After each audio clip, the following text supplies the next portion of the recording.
Good morning, सुप्रभात, वंदे मातरम, जय श्री कृष्ण, जय सतनाम। साथियों, संगवारी हो, छत्तीसगढ़ शिक्षक भर्ती की तैयारी हम अपने चैनल के माध्यम से आप सभी साथियों को करवा रहे हैं। सहायक शिक्षक और शिक्षक दोनों के लिए उपयोगी है हमारे ये जो क्लास चल रहा है हिंदी व्याकरण एवं शिक्षण शास्त्र की। अभी तक हमने 20 क्लासेस ऑलरेडी अपलोड कर दिया है। आप प्लेलिस्ट पे जाकर देख सकते हैं। आपको कैसे देखना है तो आप सीजी जॉब एजुकेशन यूट्यूब पर सर्च करेंगे या विमल सर सर्च करेंगे तो भी हमारे चैनल का लोगो आपको शो होने लगेगा। आप वहां से जाकर प्लेलिस्ट में जाएंगे तो हिंदी व्याकरण एवं शिक्षण शास्त्र का बना हुआ है शिक्षक वर्ग 2 के लिए, आप वहां से जाकर देख सकते हैं। सहायक शिक्षक का भी सेम ही मिलेगा आपको, ग्रामर पोर्शन में कोई चेंजेस नहीं है। तो जो भी साथी सहायक शिक्षक और शिक्षक वाले हैं दोनों साथी बिल्कुल हमारे चैनल को ज्वाइन कर सकते हैं, और नए हैं यदि तो सब्सक्राइब करना ना भूले साथियों। चलिए हम सीधे वीडियो पर आते हैं।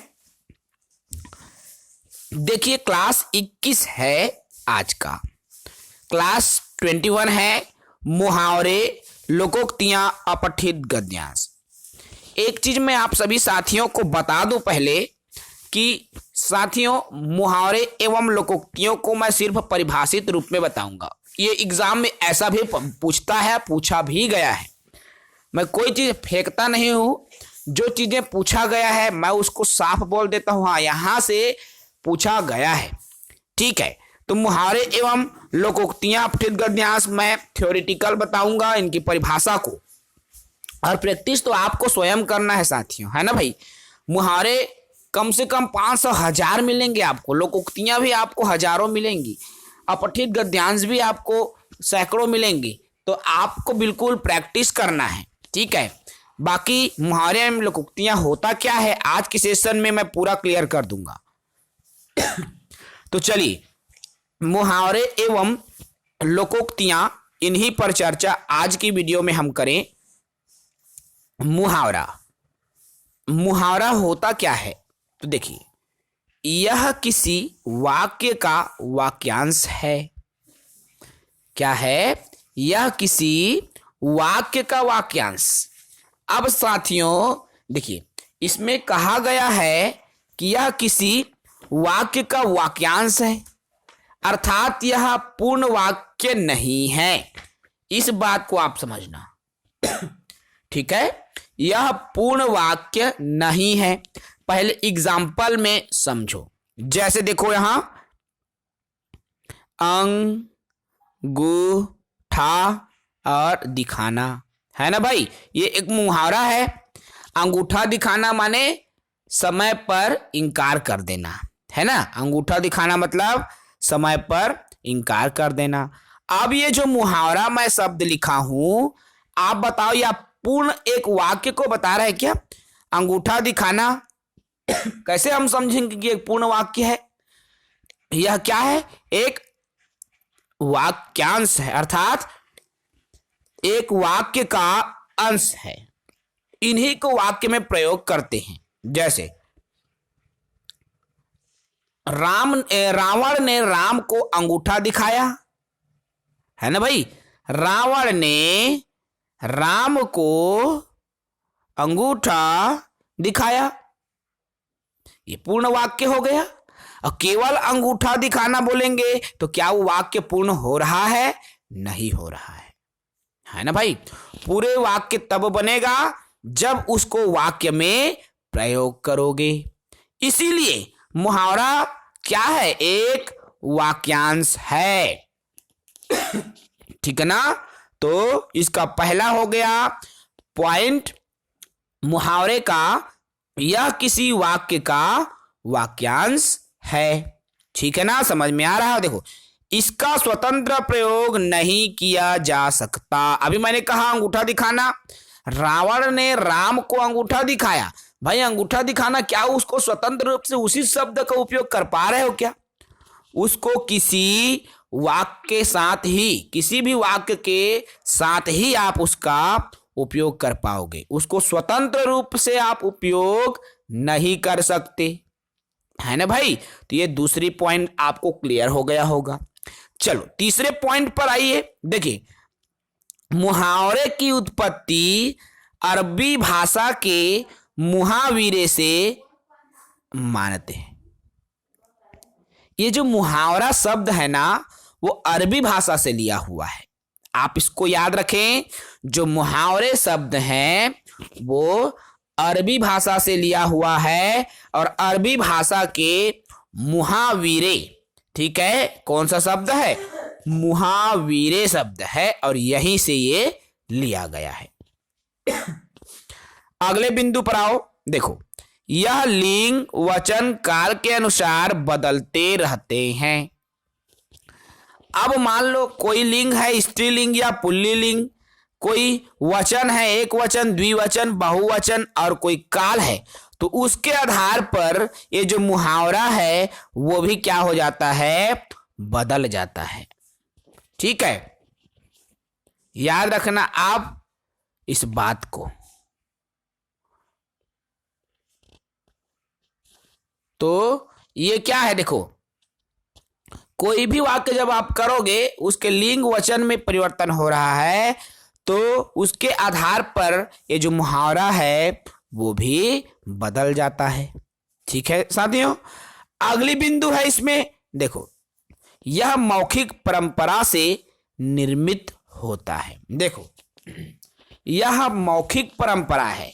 मौखिक अर्थात ऐसे परंपरा जो बातचीत में चली आ रही होती है ना।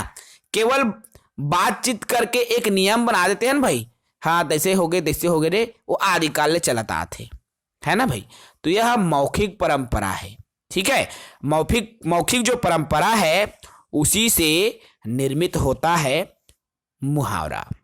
तो समझ में आ गया, ये 5 बिंदु मुहावरे से जुड़ा। ठीक है, फिर से एक बार बता दूं क्या क्या है। किसी वाक्य का वाक्यांश है मुहावरा, इसका स्वतंत्र प्रयोग नहीं किया जा सकता। इसकी उत्पत्ति अरबी भाषा के मुहावरे से हुई है। यह लिंग वचन काल के अनुसार बदलते रहता है, और यह मौखिक परंपरा से निर्मित होता है। ठीक है ना। चलिए अब हम देखें लोकोक्ति होता क्या है।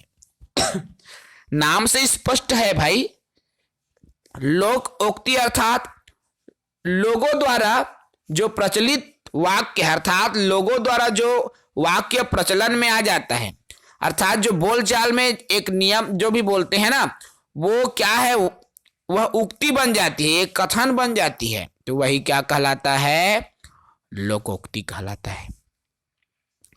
अब इसके बिंदुओं पर आएंगे तो चीजें क्लियर होंगी। देखो, संपूर्ण वाक्य को कहते हैं लोकोक्ति।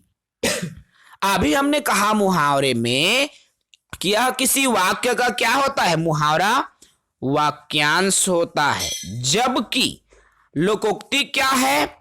यह एक पूर्ण वाक्य है, संपूर्ण वाक्य यहां लिखा है ना, तो यह क्या है? एक पूर्ण वाक्य है। कौन? लोकोक्ति। मुहावरा वाक्यांश होगा, लेकिन लोकोक्ति एक पूर्ण वाक्य है। एग्जाम्पल मैं दे रहा हूं, देखो, अधजल गगरी छलकत जाए, है ना भाई। तो इसमें कुछ वाक्य में प्रयोग करने की जरूरत पड़ेगी क्या? नहीं। जैसे कर भला तो हो भला, कर भला तो हो भला। अब इसको क्या वाक्य में प्रयोग? भाई कर भला तो हो भला, अगर आप भला करोगे तो आपके साथ भी भला होगा, होगा ना भाई। अर्थात जब आप अच्छा कार्य करोगे तो आपके साथ भी हमेशा अच्छा ही होगा। ये पूर्ण वाक्य को प्रदर्शित कर रहा है, इसमें कुछ जोड़ने की जरूरत है क्या? नहीं। तो ये होता है। ठीक है ना, समझ में आया हुआ? 15 इसमें फर्स्ट जो पॉइंट है आप सभी को समझ में आ गया होगा। दूसरे पॉइंट पर आइए। इसका प्रयोग स्वतंत्र रूप से किया जा सकता है। भाई हमने कहा जब ये पूर्ण वाक्य होगा तो इसको किसी और आधार की जरूरत ही नहीं है ना भाई। ये स्वतंत्र रूप से इसका उपयोग कर सकते हैं। थोथा चना बाजे बाजे घना बोलते हैं ना भाई, तो इसका क्या है? स्वतंत्र प्रयोग कर सकते हैं। ठीक है। अगली बिंदु देखो, लोक प्रचलित उक्ति या कहावत से उत्पत्ति मानते हैं। इसकी जो उत्पत्ति है ना, कहावत या लोगों में प्रचलित उक्ति से हुई है। मतलब जैसे बड़े बुजुर्ग पहले जमाने में बैठे रहे थे और बैठे बैठे कुछ शब्द बोल देवे, वही शब्द काय बन गए, लोकोक्ति बन गए, है ना भाई। पहली के मन बड़े बुजुर्ग मन डोकरी डोकरा मन कुछ कुछ शब्द बोले, अनुभव के आधार पर बोले, और वही अनुभव हमार बर काय बन गए, लोकोक्ति बन गए, है ना भाई। तो ये होता है लोकोक्ति। अब इसके लिंग वचन भाव आदि नहीं बदलते, ठीक है। इसके जो लिंग है, अब भाई ये तो पूर्ण वाक्य होगा ही नहीं। अब जब पूर्ण वाक्य ही नहीं होगा तो उसके वाक्य में आगे पीछे लड़का लड़की एक वचन बहुवचन तो लगाए के जरूरतें नहीं पड़े ना। अब जब जरूरतें नहीं पड़ी तो कहाँ ले बदल ही जी ओकर लिंग वचन, है ना। तो इसके लिंग वचन काल कभी नहीं बदलते, ठीक है, किसके, लोकोक्ति के। अगली बिंदु है, यह जीवन की सत्यता के आधार पर निर्मित होता है। मैंने कहा कि बड़े बुजुर्ग मन जो अनुभव करे, सत्य अनुभव, अपन जिंदगी में जो चीज जिए है ना, वही ल कथन के रूप में बोल दे है, जो आज हमार बर लोकोक्ति बन गई। तो यह जीवन की सत्यता पर आधारित होते। भाई ओकर जीवन में वो का सत्य चीज देखे पुराना जमाना के डोकरी डोकरा मन, और वही ला कथन के रूप में बोल दे है चार के बीच में, और वही लोकोक्ति बन गई, है ना। तो ये सत्यता पर आधारित होता है। तो समझ में आ गया होगा लोकोक्ति होता क्या है। एक बार और समझिए इसको। यह वाक्य देखो, यह जो संपूर्ण वाक्य होता है लोकोक्ति, मुहावरा वाक्यांश होता है, ठीक है। लोकोक्ति को स्वतंत्र प्रयोग कर सकते हैं, मुहावरा को नहीं कर सकते। लोकोक्ति लोगों द्वारा प्रचलित उक्ति होती है, इसमें लिंग वचन अनुसार नहीं बदलते लोकोक्ति में, जबकि मुहावरा में बदल जाते हैं। यह जीवन की सत्यता पर आधारित होती है लोकोक्ति, ठीक है। तो ये तो रहा मुहावरा और लोकोक्ति, महत्वपूर्ण है, इसलिए मैं बिंदुओं को भी बता रहा हूं, क्योंकि आपके परीक्षाओं में ये पूछ सकते हैं और पूछे भी गए हैं। तो आपको इन तमाम बिंदुओं को समझना पड़ेगा मित्रों, ठीक है। बिल्कुल आप सभी को इन बिंदुओं को समझना पड़ेगा और उसके हिसाब से आपको काम भी करना पड़ेगा, है ना। जरूरी चीजें हैं, इसको आप छोड़ नहीं सकते।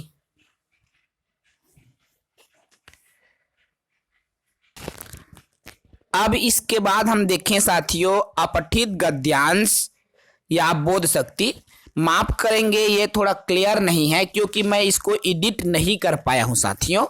मैं थंबनेल को पहले से लगा दिया था, इसलिए आपको थोड़ी लोअर क्वालिटी में इसको समझना पड़ेगा, क्षमा करेंगे इसके लिए। तो आइए हम इसको बिल्कुल शुरू करें। देखो अपठित गद्यांश, अपठित नाम से स्पष्ट है ना, अपठित अर्थात जो पढ़ा न गया, जो पढ़ा न गया हो उसी को बोलते हैं अपठित, है ना। और गद्य, गद्य तो जानते हैं दो होते हैं विधा, गद्य विधा और पद्य विधा, ठीक है। गद्य विधा और पद्य विधा, पद्य में क्या आएगा, कविता कहानी आएगा, है ना भाई। तो अपठित गद्यांश इसी को बोध शक्ति भी कहा जाता है।